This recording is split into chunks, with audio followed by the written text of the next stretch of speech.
சிவகங்கை தொகுதி பாஜக வேட்பாளர் தேவநாதன் யாதவை ஆதரித்து திருபுவனத்தில் பிரச்சாரம் மேற்கொண்ட தமிழ் மாநில காங்கிரஸ் தலைவர் ஜி.கே. வாசன் கச்சத்தீவை மீட்க வேண்டும் என்பது வரும் காலங்களில் முக்கிய முடிவாக இருக்கும் என்றார்.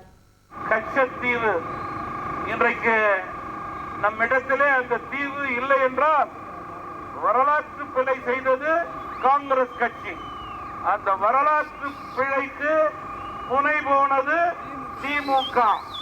இதை யாரும் மறக்கவும் முடியாது, மறுக்கவும் முடியாது.